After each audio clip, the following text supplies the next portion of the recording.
آقا کریم علیہ السلام نے ارشاد فرمایا جب کوئی شخص گناہ کرتا ہے، اور ظاہر ہے کہ گناہ غفلت کی بنیاد پر ہی کرتا ہے، جو انسان بیدار ہوتا ہے وہ تو گناہوں سے بچتا ہے، غافل انسان گناہ کرتا ہے، جب گناہ کرتا ہے تو اس کے دل پر ایک سیاہ نقطہ لگ جاتا ہے، اگر وہ اللہ کے حضور توبہ نہیں کرتا نا تو وہ پھر سیاہی اس جگہ پر جم جاتی ہے، پھر انسان دوسرا گناہ کرتا ہے، پھر وہ سیاہی، پھر گناہ پر گناہ کرتا ہے، وہ سیاہی بڑھتی رہتی ہے حتیٰ کہ اس کا پورا دل سیاہ ہو جاتا ہے۔ اللہ تعالیٰ دل کی سیاہی سے بچائے۔ یہ جو ظاہری سیاہی ہے نا، اس کی کوئی بات نہیں ہے، وہ تو حضرت بلال بھی تھے نا، اللہ اکبر، کیا بلند مقام اللہ نے ان کو عطا کیا۔ دل کا سیاہ نہیں ہونا چاہیے۔ دل کی اگر سیاہی کسی کو مل گئی، اس کا ایک بہت بڑا نقصان یہ ہے کہ روز قیامت وہ اللہ سبحانہ و تعالیٰ کے دیدار سے محروم رہے گا۔ دیدار الہی ایسے شخص کو نصیب نہیں ہوگا جس کا دل مکمل کا مکمل سیاہ ہو جائے۔ کیسے پتا چلے گا کہ دل سیاہ ہو گیا ہے؟ اس کی علامتیں بیان کی ہیں۔ ہم میں سے ہر شخص دیکھے، اپنے اوپر غور کرے، کیا وہ علامتیں میرے اندر تو نہیں ہیں؟ اگر ہیں تو پھر ابھی بھی دروازہ رحمت تو کھلا ہوا ہے، سیاہی دور کر سکتے ہیں۔ اللہ سبحانہ و تعالیٰ کا دریائے رحمت اب بھی موجود ہے۔ جب تک یہ سانسوں کی تار نہیں ٹوٹنی، اللہ سے اس کی رحمت بھی حاصل ہو سکتی ہے، اس کا کرم بھی مل سکتا ہے، اس کا فضل بھی مل سکتا ہے۔ گناہوں کی سیاہی نور میں بدل سکتی ہے، لیکن سانسوں کی تار ٹوٹنے کے بعد یہ عمل ختم ہو جائے گا، پھر جو جہاں ہے وہ وہیں پر رہے گا۔ تو کیسے پتا چلے گا کہ دل سیاہ ہو چکا ہے؟ اس کی 3 علامتیں بیان کی ہیں، 3 علامات ہیں۔ پہلی علامت،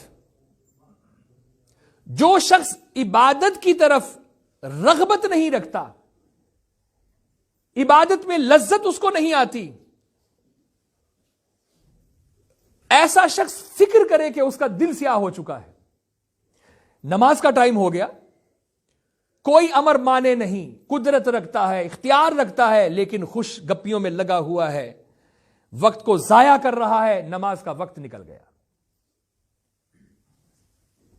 اس کو احساس اور ادراک ہی نہیں کہ اس نے کتنا بڑا جرم کیا ہے اور اپنے اوپر کتنا بڑا ظلم کیا ہے۔ وجہ کیا ہے؟ دل سیاہ ہے۔ یہ پہلی علامت کہ جو شخص عبادت کی طرف رغبت نہیں رکھتا، عبادت میں لذت محسوس نہیں کرتا، یہ علامت ہے اس چیز کی کہ سیاہی اس کے دل میں آ گئی ہے۔ دوسری علامت، اللہ اکبر کبیرہ، ایسا شخص جس کو نصیحت کی جائے، اللہ کا قرآن پڑھ کر اس کو بتایا جائے کہ دیکھو یہ حرام ہے، اس کی یہ سزا ہے، نبی کا فرمان اس کے سامنے رکھا جائے، قیامت کے احوال اس کے سامنے رکھے جائیں، گناہوں کی سزائیں اس کو بتائی جائیں، اللہ کا قرآن پڑھ کر اس کو بتایا جائے، لیکن وہ نصیحت کو قبول ہی نہیں کر رہا، نصیحت اس پر اثر نہیں کر رہی، فکر کرے کہ اس کا دل سیاہ ہو چکا ہے۔ یہ دوسری علامت ہے۔ اللہ اکبر۔ اور فرمائے جو تیسری علامت ہے دل کے سیاہ ہونے کی، وہ یہ کہ وہ اپنے فرائض منصبی سے روگردانی کرتا ہے۔ اس کا یہ فرض ہے کہ وہ اپنی اولاد کی تربیت کرے۔ جس نے اپنی اولاد کو کھلا چھوڑا ہوا ہے، ٹھیک ہے، اس کی اپنی لائف ہے، وہ گزارے جیسے گزار سکتی ہے۔ اللہ اکبر۔ ایک تو یہ علامت ہے اس کے دل کے سیاہ ہونے کی، اور دوسرا اس کا وبال پتہ کیا ہے؟ یہی اولاد روز قیامت اپنے والدین کو پکڑے گی اور کہے گی اللہ، میں آج جس جگہ پر ہوں، میں نے جو گناہ کیے، خطائیں کی، غلط راستے کو اختیار کیا، یہ برابر کے شریک ہیں، انہوں نے کیوں نہیں مجھے روکا، تربیت کیوں نہیں کی؟ ہاں، والدین تربیت کریں، اس کے بعد بھی اولاد بگڑ جائے تو وہ بری الذمہ ہے، لیکن میں یہ عرض کر رہا ہوں کہ جو شخص اس کے ذمے جو اللہ نے فرائض عائد کیے ہیں اس سے روگردانی کرتا ہے تو یہ بھی علامت ہے کہ اس کا دل سیاہ ہو چکا ہے. اللہ اکبر. میں پھر عرض کرتا ہوں اگر یہ علامتیں ہیں تو ابھی بھی یہ سیاہی دور ہو سکتی ہے. میرے رب نے دریائے نور اور دریائے رحمت کو آپ کے سامنے رکھا ہوا ہے. غوطہ زن ہو جائے یہ ساری سیاہی دور ہو جائے گی. کسی بندے کو منانا بڑا مشکل ہے. بندہ کوئی روٹھ جائے نا اس کو منانا بڑا مشکل ہے. رب کو منانا بڑا آسان ہے. رب کو منانا سب سے آسان ہے. بس ندامت کے 2 آنسو بہا دے اور پکی اور سچی توبہ کر لیں. اللہ اکبر. اللہ تعالیٰ پتہ کیا فرماتا ہے قرآن پاک میں؟ یبدل اللہ سیئاتہم حسنات.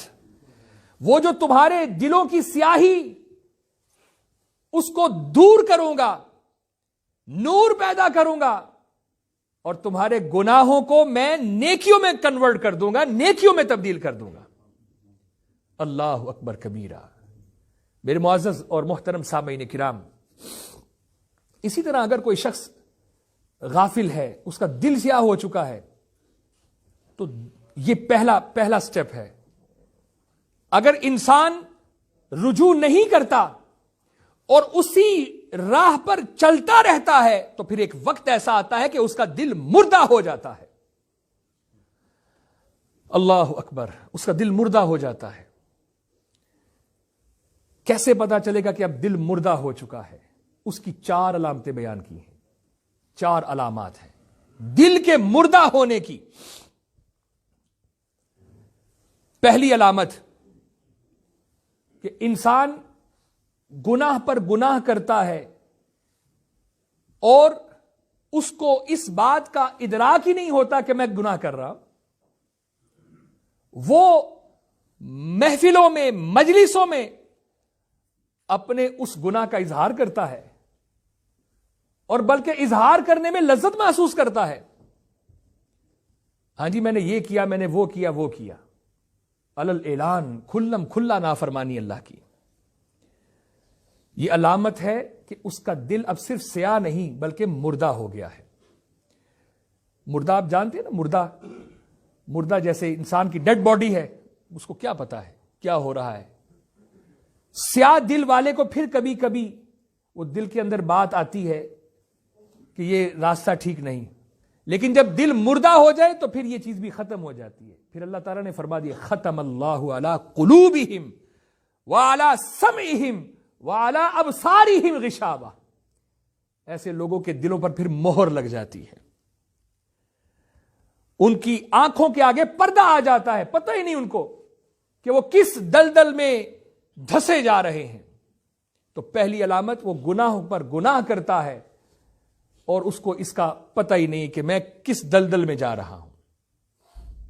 دوسرا, اللہ اکبر, وہ عورتوں کو کثرت کے ساتھ دیکھتا ہے, بے حجاب دیکھتا ہے.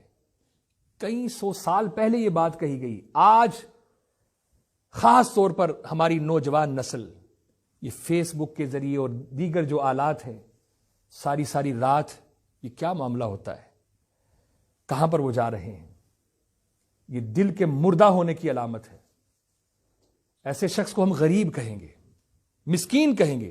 حضور صلی اللہ تعالی علیہ وسلم نے فرمایا غریب وہ ہے کہ روز قیامت جس کے پلے نیکی نہیں ہوگی, اور جس کا دل مردہ ہو گیا نیکیاں تو نکل گئی, اس کے پلے تو کچھ نہیں رہا.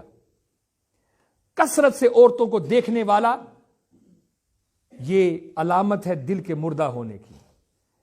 عورتوں کے ساتھ بات کرتے ہوئے لذت محسوس کرتا ہے اور اس کا دل کرتا ہے کہ میں عورتوں سے باتیں کروں, یہ علامت ہے دل کے مردہ ہونے کی. اور چوتھی علامت, اللہ اکبر, وہ احمقوں کے ساتھ وقت گزارنے کو پسند کرتا ہے. احمقوں کے ساتھ. ذرا توجہ فرمائیے. وہ لوگ کہتے ہیں جی ہم بور ہو رہے ہیں, وقت نہیں گزر رہا, کیا کرے.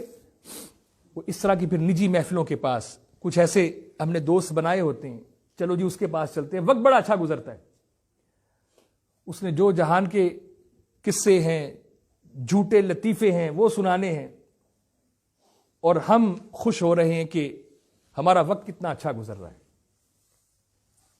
فرمایا کہ یہ دل کے مردہ ہونے کی علامت ہے۔ وقت تو بڑا قیمتی ہے۔ حضرت عبداللہ ابن مبارک 10 لاکھ حدیثوں کے یہ حافظ تھے، 10 لاکھ حدیثوں کے حافظ، بہت بڑی شخصیت، تنہائی پسند تھے، گوشہ نشینی، لیکن تنہائی کے اندر وہ وقت کو ضائع نہیں کرتے تھے، بلکہ تنہائی کے اندر حضور کی حدیثیں پڑھتے تھے، علم پڑھتے تھے، عبادت کرتے تھے، اپنے رب کو مناتے تھے۔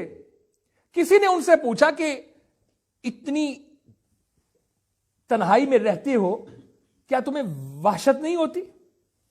وحشت نہیں ہوتی؟ کہا کہ میں تنہائی میں کب رہتا ہوں، میں تو حضور کے صحابہ کے ساتھ رہتا ہوں۔ کیسے تم حضور کے صحابہ کے ساتھ رہتے ہو؟ کہا کہ جب میں تنہا ہوتا ہوں میں حضور کی حدیثیں پڑھتا ہوں، کسی حدیث کے راوی ابو بکر ہوتے ہیں، کسی کے عمر ہوتے ہیں، کسی کے عثمان ہوتے ہیں، کسی کے علی ہوتے ہیں، تو میں تو حضور کے صحابہ کے ساتھ ہوتا ہوں، اور جو فرمان پڑھتا ہوں وہ رسول اللہ کا پڑھتا ہوں، میں تنہا کیسے ہوں؟